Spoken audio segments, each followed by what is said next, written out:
Assalamualaikum warahmatullahi wabarakatuh.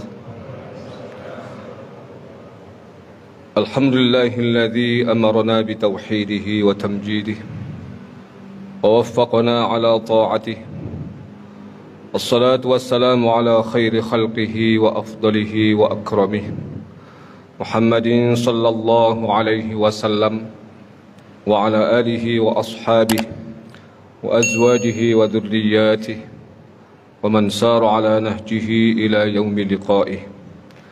Rabbi shrah li sadri wa yassir li amri wahlul 'uqdatam min lisani yafqahu qawli, amma ba'du. Yang saya muliakan jajaran pengurus DKM Masjid Raya Bani Umar, hadirin dan hadirat jamaah salat Isya, tarawih dan witir rahimakumullah. Alhamdulillah, segala puji mari kita sama-sama panjatkan kehadirat Allah Subhanahu wa taala atas berbagai limpahan nikmat karunia dan anugerahnya pada kita semua, khususnya di bulan Ramadan yang mulia ini. Mudah-mudahan nikmat Allah senantiasa bertambah seiring dengan kesyukuran kita yang bertambah pula. Amin ya rabbal alamin. Salawat dan salam mari kita hadiahkan kepada baginda agung Muhammad sallallahu alaihi wasallam serta keluarga beliau, para sahabat beliau, para tabi'in, tabi'it tabi'in, dan setiap individu umat beliau yang istiqamah dalam menegakkan sunnah-sunnah beliau sampai hari akhir nanti. Hadirin dan hadirat, Bapak dan Ibu, jamaah salat Isya, tarawih dan witir rahimakumullah. Suatu ketika Imam Syafi'i muda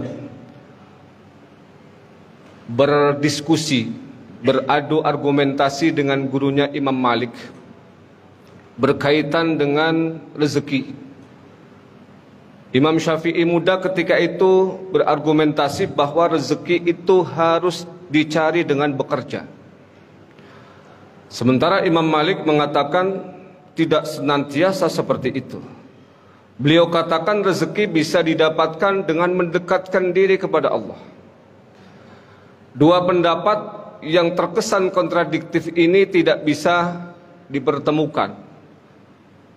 Kedua-duanya berkeyakinan bahwa pendapat masing-masing itulah yang benar.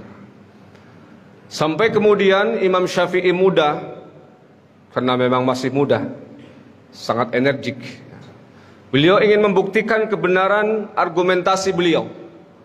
Sehingga suatu waktu beliau keluar dan kebetulan ada seorang pemilik kebun anggur yang sedang panen. Imam Syafi'i muda ketika itu menawarkan tenaganya dan memang sangat dibutuhkan. Karenanya seharian Imam Syafi'i bekerja dan di sore harinya beliau mendapatkan upah dari pekerjaan itu, yaitu satu kantong anggur besar yang ranum dan segar.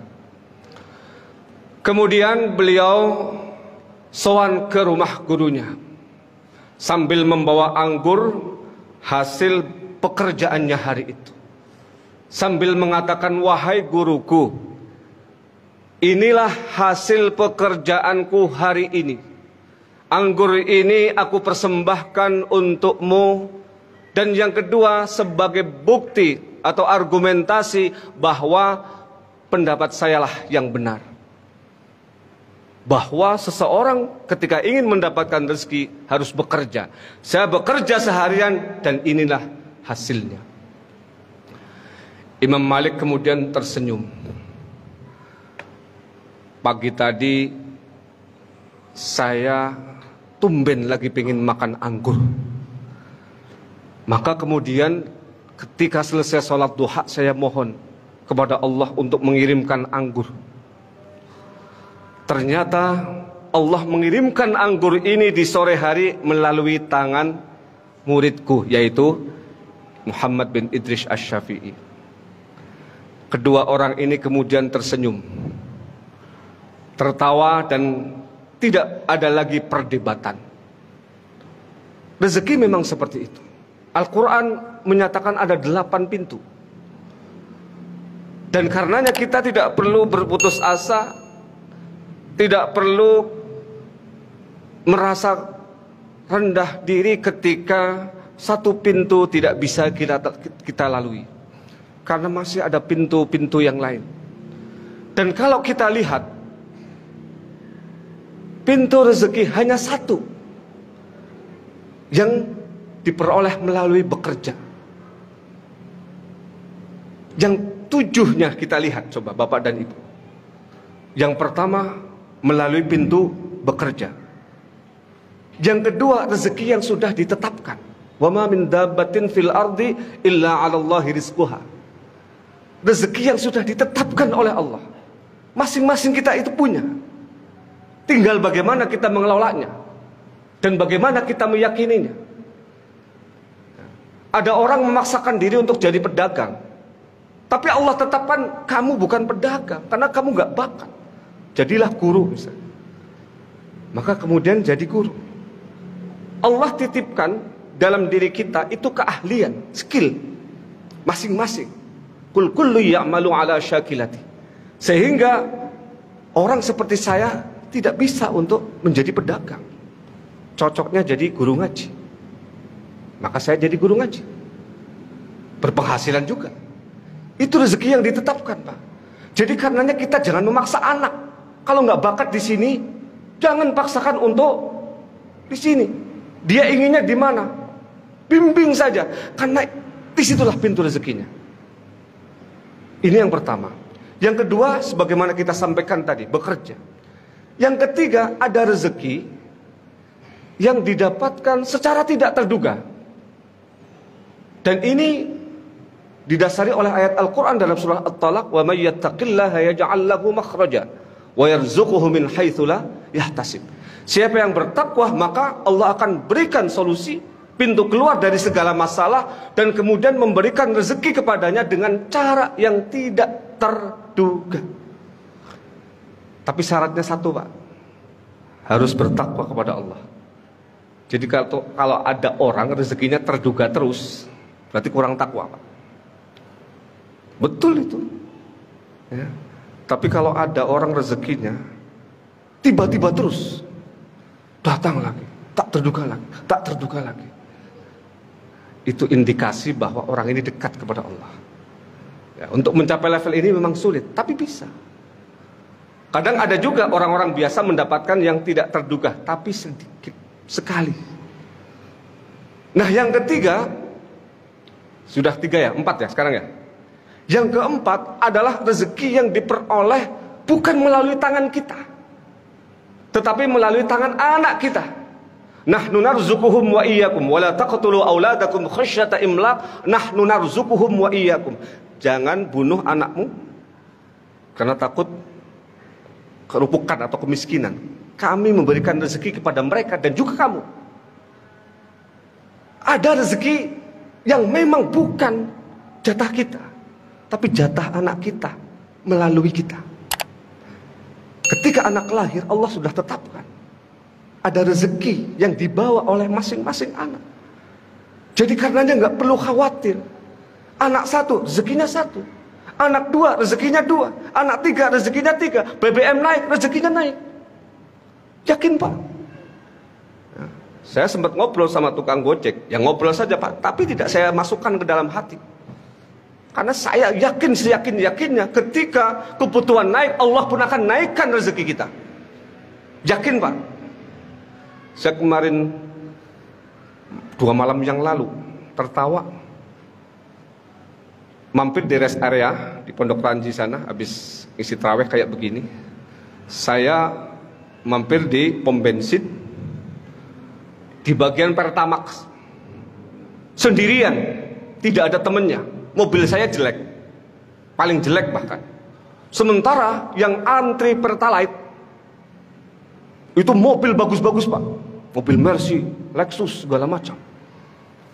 Saya kemudian bersyukur, alhamdulillah, mobilnya bagus-bagus, sampai ngantri panjang untuk Pertalite. Mobil saya jelek, masih pakai Pertamax. Karena apa? Saya yakin, Pak. Saya yakin bahwa ketika saya gunakan Pertamax dan harganya naik, Allah akan tambah rezeki saya. Karena kita sudah sampaikan, wa ma min dabbatin fil ardi illa 'alallahi rizquha.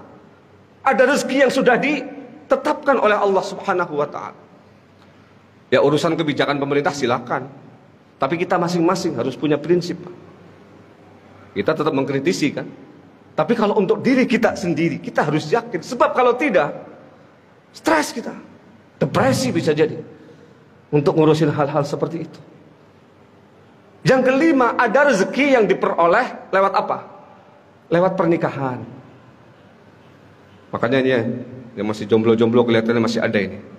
Kalau pengen rezekinya betul-betul berkah dan melimpah, segeralah menikah. Iyakunu fuqara yughnihimullahu min fadli. Ada juga rezeki yang didapatkan melalui sedekah. Ini yang keenam ya. Man dzalladzi yuqridullaha qardan hasanan fayudha'ifahu lahu ad'afan katsirah. Siapa yang memberikan piutang kepada Allah dengan piutang yang bagus, maka Allah akan lipat gandakan. Dan di ini juga banyak orang yang tidak yakin. Punya uang 5 juta, dikasih 5 juta, berat. Begitu dikasih, itu pun masih diungkit-ungkit terus, masih diingat-ingat terus. Padahal jaminan dari Allah, ketika 1 juta kita masukkan untuk pembangunan masjid, Allah akan ganti itu berlipat ganda. Tidak harus gantinya berupa uang lagi, Pak. Gantinya apa? Istrinya yang tadinya galak, melebihi anjing herder, ya. Alhamdulillah, mudah-mudahan di sini nggak ada, Bu, ya. Ada di sono, Bu. Di angkasa luar maksudnya, ya. Di bumi maka nggak ada. Tapi mendingan ini ada ungkapan mendingan punya istri galak daripada jomblo, ya. Ada yang jomblo sini ngenes gitu, ya.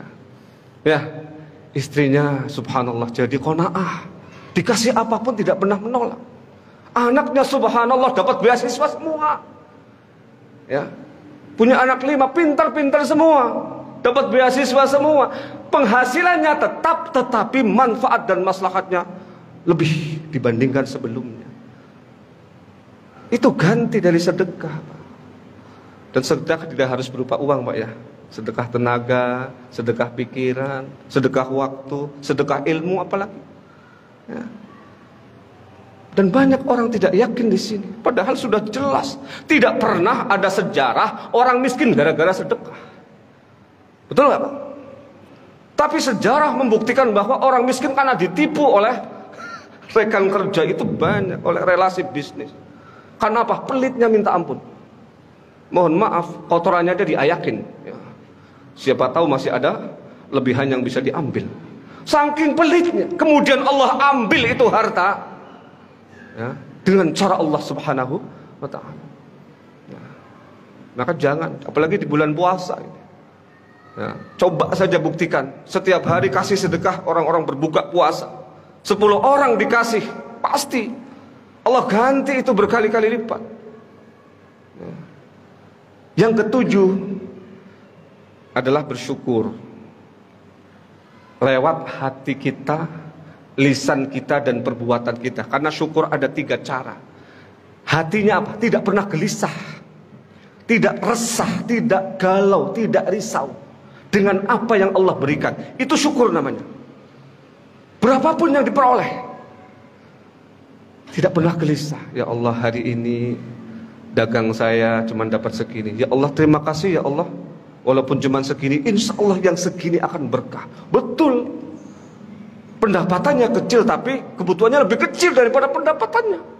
Akhirnya nabung. Belum tentu kan yang dapat besar bisa nabung. Dapat besar malah apa? Kebutuhannya jauh lebih besar, maka tekor. Syukur dengan lisan. Jangan pernah berhenti mengucapkan alhamdulillah dimanapun kita berada. Alhamdulillah ala kulli halin. Karena perintahnya alhamdulillah rabbil alamin tidak pernah diminta untuk diputus, dihilangkan apapun kondisinya.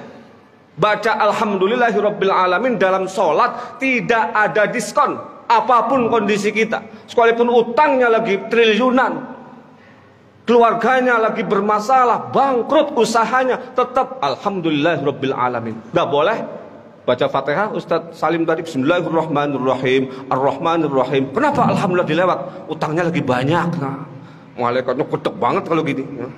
Ditotok aja kepalanya gitu. Nggak bisa. Makanya alhamdulillah itu dibaca kapanpun, dalam situasi apapun. Ucapkan itu, karena itu akan menarik rezeki kita. Ketika alhamdulillah rabbil alamin senantiasa kita ucapkan, yang tadinya tidak turun Allah turunkan. Tuh hambaku utangnya banyak, alhamdulillahnya nggak pernah berhenti. Kemudian yang lebih penting syukur lewat perbuatan. Nih contohnya sholat tarawih. Itu syukur kita kepada Allah karena apa? Allah hadiahkan bulan puasa, bulan keberkahan, qiyamul lail di bulan puasa, pahalanya semalam suntuk, Pak. Bisa jadi cuma 1 jam kita berada di sini, paling banter 2 jam. Tapi qiyamul lailnya dihitung 1 malam penuh. Dan dalam sebuah hadis sahih Allah firman, Muhammad sabdakan, "Man qama ramadhana imanan wa ihtisaban, ghufira lahu ma taqaddama min dzambi." Siapa yang qiyamul lail, menghidupkan malam Ramadan dengan tarawih dengan penuh keimanan dan mengharapkan ridha Allah, maka akan diampuni semua dosa-dosa yang telah lewat. Enak, Pak. 2 jam tapi menghapus dosa-dosa 1 tahun loh kita lakukan. Bisa jadi terakumulasi dalam jumlah yang banyak. Dan yang terakhir istighfar, pintu yang ke-8. Yursilis sama'a 'alaik faqultu astaghfir, dalam surah Nuh ya. Faqultu astaghfiru rabbakum innahu kana ghaffara yursilis sama'a 'alaikum midrara wa yumdidkum bi amwal. Perintahnya kepada Nabi Nuh, tapi tujuannya untuk kita semua. Allah memerintahkan Nabi Nuh untuk banyak istighfar. Orang yang banyak istighfar salah satunya wa yumdidkum bi amwal, akan diluaskan hartanya, dimudahkan rezekinya. Jadi karenanya jangan sepelekan, Pak, hal-hal yang bersifat spiritual. Istighfar bisa menarik rezeki. Orang yang merasa dirinya kurang, dirinya hina, dirinya rendah di hadapan Allah, dan kemudian senantiasa mohon ampun, itu akan memudahkan pintu-pintu rezeki dari langit turun kepada kita. Ketika usaha-usaha fisik mentok, usaha-usaha fisik manusia ada batasnya, Pak. Tapi rahmat Allah, kasih sayang Allah, pemberian Allah, rezeki Allah tidak ada batasnya. Maka yakin, nanti mungkin menjelang lebaran kebutuhan pasti akan naik. Siap-siaplah Bapak dan Ibu dengan mengelola hati dan jiwa kita. Sebagaimana kita sampaikan tadi, banyaklah bersyukur, jangan pernah mengeluh. Karena ketika kita sudah mengeluh, keluhan kita sampai langit, maka bisa jadi apa yang seharusnya diturunkan oleh Allah kepada kita ditahan sampai keluhannya hilang. Mending kalau ditahan, kalau dicabut berabe kita sendiri. Maka apapun situasi dan kondisinya, syukur itu penting. Apapun kondisi kita, istighfar harus senantiasa kita lakukan. Karena apa? Akumulasi dari pintu-pintu rezeki ini, kalau kita satukan dalam sebuah senyawa sinergi, subhanallah, dahsyat sekali hasilnya, Pak. Dan tidak akan ada kamus dalam kehidupan seorang mukmin untuk sengsara di dalam kehidupan dunia, apalagi nanti di akhirat. Mudah-mudahan kita mampu mencapainya. Amin ya rabbal alamin. Allahumma fiq li aqwamit thariq. Assalamualaikum warahmatullahi wabarakatuh.